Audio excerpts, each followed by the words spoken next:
Buenos días, buenas tardes, buenas noches, según cuando esté mirando. Estamos hoy en una edición de Afurprende, una edición, bueno, que es un poco también una continuación de lo que ha sido una edición pasada en la cual estuvimos con Marcelo Di Stefano, que fue ex secretario general de la Contúa y actual integrante de la Confederación Sindical de las Américas, que él al momento de entrar como observador por una denuncia de la OIT no se le permitió la entrada a Panamá, fue detenido y luego deportado hacia Argentina, que es el país de donde él es oriundo.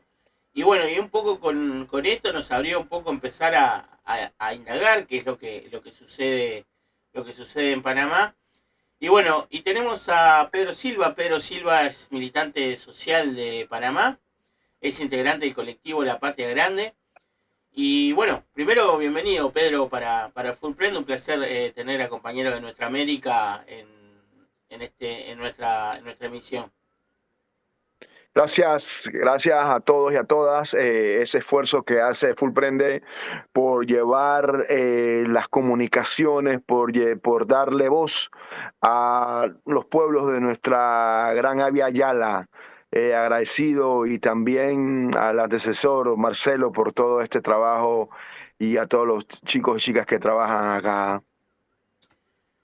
Bueno, muchas gracias, Pedro. Es un placer nosotros, como te digo, tener siempre compañeros de otros lados, bueno, la Villa Yala, nuestra América, el Caribe, este territorio del sur del Río Bravo hasta el fin del mundo, allá en el que se llama Magallanes. Eh, Entre ese continente, históricamente, o por lo menos desde que Estados Unidos bueno, influyó en la creación del Canal del Panamá, y capaz que ya desde hace mucho tiempo, desde que se implementó la doctrina Monroe, Panamá no es ajeno a lo que son los intereses del imperialismo norteamericano. Y bueno, en su proceso de lo que estamos hoy viviendo, que para nosotros entendemos un proceso de declive del imperialismo americano, en particular a partir del ascenso y del ascenso económico, sobre todo de China, ha vuelto su doctrina cada vez más ofensiva, cada vez más agresiva. Un ejemplo es el 3 de enero con el secuestro de Nicolás Maduro y una agresión militar hacia la República Bolivariana de Venezuela, pero la situación panameña pareciera que no es ajena a este problema y que incluso ustedes lo están sintiendo en el propio cuerpo y en la propia realidad cotidiana. Y bueno, un poco la idea es justamente que nos des un testimonio de primera mano de cuál es la realidad que están viviendo los y las trabajadoras panameñas con respecto bueno, a estas situaciones que se están dando. Ok, sí, Gustavo. La realidad es esa, que Panamá junto a su gobierno no han dejado de ser bastante permisivo con los Estados Unidos, con las doctrinas de Estados Unidos, con los gobiernos de Estados Unidos. Panamá, podemos hablar desde 1856 con el incidente de la tajada de Sandía, posteriormente la misma independencia, la misma separación de Colombia, que es una separación armada por los Estados Unidos, por nuestra posición geopolítica, por los intereses que tiene, ellos no son amigos de nadie, y todas las represiones que hemos tenido, 1925, 1964, la última gran agresión que tuvimos en 1989 con la invasión a Panamá, hace 36 años, que era el último bombardeo que estuvo Estados Unidos en nuestro continente, en nuestra Latinoamérica herida y valiente. Y sí, después nos encontramos con un 3 de enero. Pero para ponerte un contexto, esto viene desde el año pasado, cuando el gobierno de José Raúl Mulino hace un llamado para tener un trato de entendimiento, con Estados Unidos, un trato militar con los Estados Unidos, donde la población panameña, la población organizada, los obreros, los maestros, se enfrentaban a varias situaciones, se enfrentaban a la situación de los embalses, a la situación de la amenaza de la mina, eh, a la situación de la ley del Seguro Social, y más de eso teníamos el memorándum de entendimiento con los Estados Unidos. A partir de ahí, de las protestas y las visitas de Marcos Rubio, muchos y muchas panameñas quedamos judicializados, entre eso mi persona, con casos penales eh, cerca, con ofrecimientos de 7 años de cárcel, o sea, por las protestas, por la defensa de nuestra soberanía. O sea, Panamá, que ya supuestamente había superado esto en el 2000, 25 años después, o sea, siempre Estados Unidos está acá, siempre los militares han estado acá, siempre han estado entrenando a los soldados panameños, a las fuerzas públicas panameñas y todo lo demás. Y hubo una generación que luchó por esto, luchó por una soberanía total. Entonces, volver a este retroceso hace de que hace una herida, hace sentirlo en el cuerpo, como vos dijo anteriormente. Y esta situación encadena y desarrolla un montón de situaciones donde los obreros de la construcción panameña quedan como el mayor afectado, el mayor judicializado dentro de este país, acompañado también con los maestros, que no es una cuestión que solamente se usa el año pasado, todavía tenemos un año y hoy en recientes días vemos amenazas, no amenazas, cosas concretas contra los maestros de este país, dándole carta de despido, cesando sus puestos de trabajo, cerca de 300 me atrevo a decir que cerca de 300 educadores panameños están siendo cesantes por defender todas estas causas que el gobierno que a pesar de todo esto nosotros pedimos, dijimos, bueno, se le pidió al gobierno en un momento, vamos a desarrollar una por una, pero no, ellos metieron todo este paquete y fue una situación donde todavía tenemos compañeros, donde tenemos cerca de un compañero detenido en la provincia de Chiriquí, en el interior, que no está preso, y otros compañeros que están en el exilio, dentro de la embajada, afuera del país, compañeros casa por cárcel, y se sigue la sesión de la judicialización. Y todo esto viene desde los intereses de los Estados Unidos, de los intereses de los Estados Unidos, de los intereses de privatizar nuestra seguridad social. Ellos hablan de una modernización y todo, mentira. Si tú vas a los centros de salud de estos, encuentras que no hay insumo, no hay cuerpo médico, no hay para desarrollar un buen espacio de salud a los panameños y panameñas.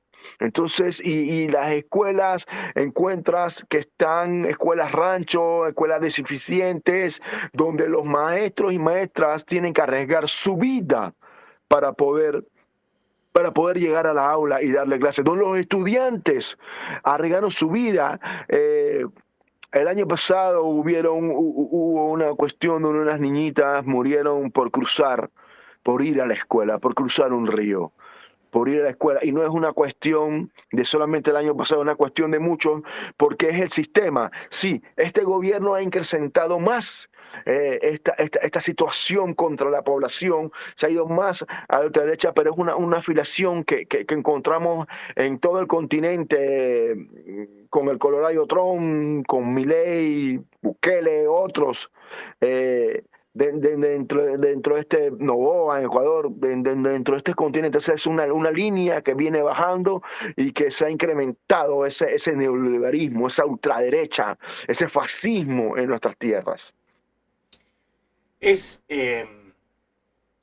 No, me estás un poco también de alguna manera recordando unas entrevistas que venimos haciendo sobre la situación de la Bolivia. Entrevistamos a la compañera Laura Chile, que tú la conoces, una gran compañera que tiene un, un programa en YouTube que se llama Insurgentes, Insurgente. el cual obviamente recomendamos. Y bueno, hablando sobre la situación de que se había dado en Bolivia por el decreto que finalmente derogado, pero decreto que no solamente que modificaba el tema del impuesto a los combustibles, sino toda una serie de disposiciones sociales que estaban acordados incluso muchos hasta por constitución, de hecho es lo que hace caer ese decreto. Y una de las cosas, hablando sobre el tema, que también lo hablábamos con otro compañero, Tupás García, también de Bolivia, cómo hay como una especie de similitud, ¿no? De imposición de leyes que lo que hace es una reconfiguración de aspectos del Estado eh, que se impone como un gran paquete legislativo en momentos de alza autoritaria, ¿no? Lo vemos con la ley Bus, la ley Bus de Milei en Argentina, ahora también con una segunda forma de ley ómnibus con el tema de la reforma laboral, que hace toda una reconversión de las relaciones laborales, y cómo de alguna manera también a ustedes les pasó el año, desde el año pasado, vienen sucediendo aspectos metodológicos que parecieran ser similares, que pareciera ser una especie de receta en las cuales son disminución de la representación o de la representación democrática de los gobiernos. Segundo, el aumento del autoritarismo, sobre todo policial y infiltración, etcétera. Y tercero, la imposición de leyes completamente regresivas y que van de la mano con necesidades de un capital financiero como es la privatización de la vida cotidiana, como pasa, por ejemplo, con los aspectos de la seguridad social. ¿Cómo pareciera que hay como una especie de corolario común y de plan, no quiero llegar al término plan, pero sí de libreto ciertamente orquestado en los gobiernos de las nuevas derechas y en los gobiernos de las derechas también, ¿no? Nosotros en Uruguay con lo que fue la LUC también pasó algo similar con respecto a la imposición de una ley que modificaba muchos aspectos de la vida cotidiana. Para ustedes, ¿esto responde a una especie de nueva doctrina que se pueda estar dando? ¿Entendés que son aspectos aislados? Cómo lo sintetiza el pueblo panameño esto? Ok, mira, te digo de que ahora que hablamos estos lineamientos que están tomando la ultraderecha y la derecha tradicional que está dentro de nuestro continente, te digo que, mira, en junio Panamá va a tener un mal momento porque el presidente habló de que se va a decidir qué va a pasar con la mina y lo más seguro es que están preparando este camino para que se abra. Ok, en Panamá está pasando un mal momento económico y todo lo están llevando para que se sienta de que la mina va a ser la salvación. Y por ende, ayer el día jueves hubieron declaraciones por parte del presidente de la República de Panamá diciendo que no va a permitir que no haya ni un cierre de calle ni una protesta más.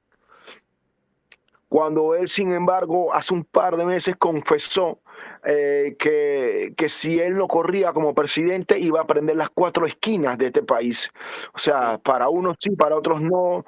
Un momento también, él en 1989, pidiendo la invasión a Panamá, hacían cierres de calle, protestaban. Esto no es que estábamos del lado de la dictadura de Noriega, que de Manuel Antonio Noriega, que era un títere de los Estados Unidos, era un empleado de la CIA. Fue un empleado de la CIA hasta su día de su muerte. Entonces, este señor presidente ahora, con todo este bacot que tiene, dice que no va a permitir que haya más protestas. Y también a lo que te digo es que pronto se está llevando al Ejecutivo una ley.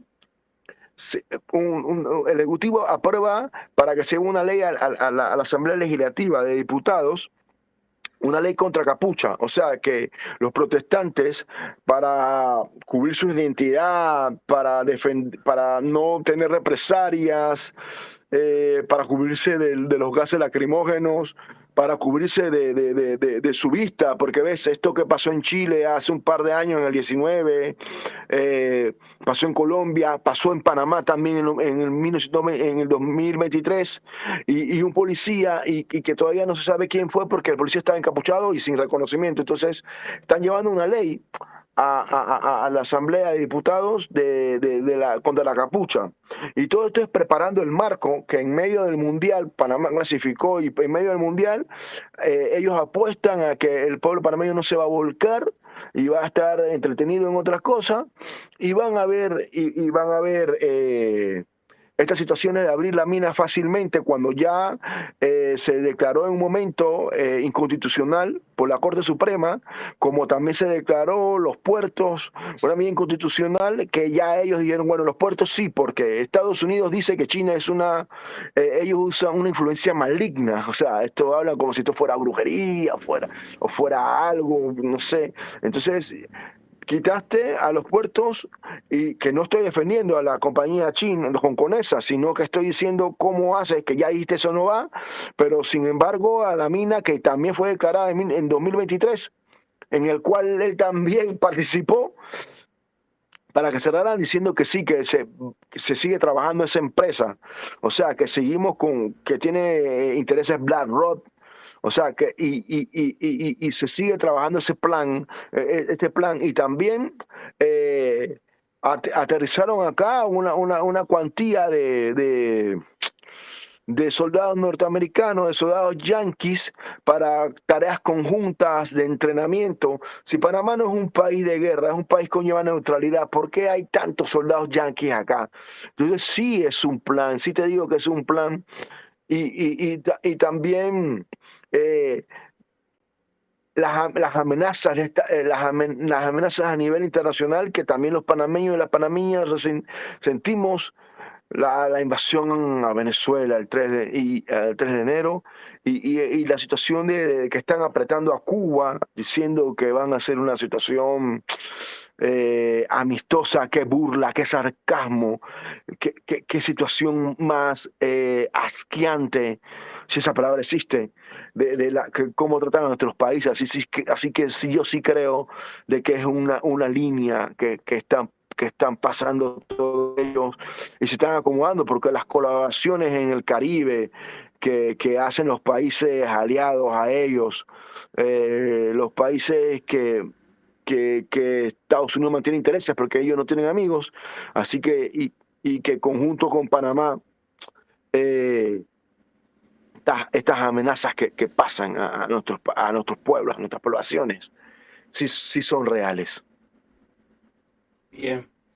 Por otro lado, nos comentaste que estabas en una situación de judicialización que no es nueva. Nosotros ya sabíamos del año pasado, o por lo menos nos había comentado compañeros del Ejecutivo del sindicato sobre esto. Y bueno, ¿cómo está tu situación en sí mismo? Bueno, nosotros somos 7 los que estamos involucrados. Hasta el momento nos tenemos mantener con medidas cautelares, no poder salir del país, de firmas semanales y otras. Para el mes de abril vamos al juicio intermedio, vamos a la audiencia intermedia, donde ver cómo se presentan las pruebas y todo lo demás de esta situación. Eh, en verdad es una situación que, respetando a los compañeros y compañeras que están en exilio, y respetando a los compañeros y compañeras que están presos, es una situación bastante angustiante, bastante amenazadora. Pero nosotros vamos, a través del derecho, vamos a tratar de hacer la lucha buena, de hacer de que esta situación se acabe lo más pronto posible. Y lamentablemente sabemos de que no solamente se va a quedar así, porque como te dije anteriormente, en junio viene una situación difícil para Panamá. eh, y van a haber muchos más panameños y panameñas amenazadas. ya están siendo amenazadas desde este momento, sin llevar un nombre, pero posteriormente viene una mala situación para Panamá y esperemos de que, que no lleguen a la posición que estamos los compañeros, las compañeras y mi persona de esta situación de judicialización.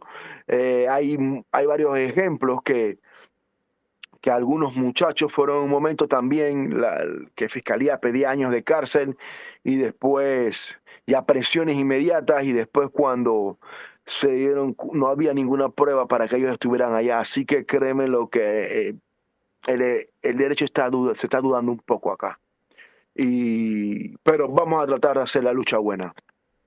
Sí, es como sucede, como viene sucediendo en otros países de nuestra América, que se realizan señalamientos que escalan judicialmente, pero luego en realidad no tienen este asidero en el propio proceso, porque no hay ni siquiera prueba ni semiplena prueba de un delito o algo. Y para poner en contexto a quienes nos miran, les recomendamos lo que fue la entrevista que le hicimos a Marcelo de Stefano, en la cual Marcelo, que fue como observador de una central sindical, miembro de la Organización Internacional del Trabajo, fue a una misión de observación de la Organización Internacional del Trabajo, y él no solamente fue bloqueada su entrada a Panamá, sino que además fue deportado. En esa entrevista nos cuenta sobre justamente cómo el gobierno panameño está teniendo ciertas denuncias en la OIT, justa primero por generar sindicatos amarillos, por la cuestión de represión a los sindicatos, por la judicialización a los y los representantes de los trabajadores y demás, y eso es justamente lo que está detrás y la realidad que está viviendo el compañero. Luego de hacer esta declaración para nuestros quienes nos ven, bueno, agradecerte por tu tiempo, toda nuestra solidaridad de parte de AFUR, de parte de los y las trabajadoras no docentes de la Universidad de la República, y bueno, decirte que estamos a la orden por cualquier cosa.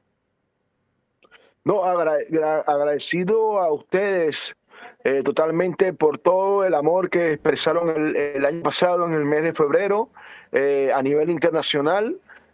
También a todos y a todas que vienen a Panamá a darnos ese apoyo, y no solo ese apoyo moral, sino ese apoyo de trabajo, como fue el compañero Marcelo Di Stéfano, que fue sacado de este país. Anteriormente también el compañero de medios alternativos, Pelo Fuego, y otros y otras en otro momento también, que fueron víctimas de esta situación, de que solamente vinieron a apoyar a nuestro país, a denunciar con lo que está pasando principalmente con el Sindicato Único de Trabajadores de la Construcción, Suntrax, lo que está pasando con los maestros y los educadores, los gremios de educadores y educadoras de este país, que dieron literal, han dado su sangre, han dado su sangre por estas luchas contra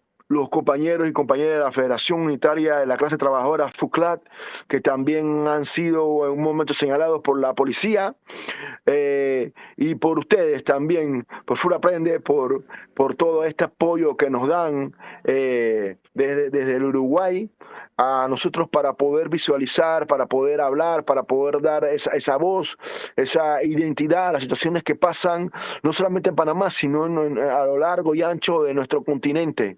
Así que, Gustavo, sin más, muy agradecido una vez más por esta entrega, por que nos da por dar esta representación a nuestro país, a Panamá.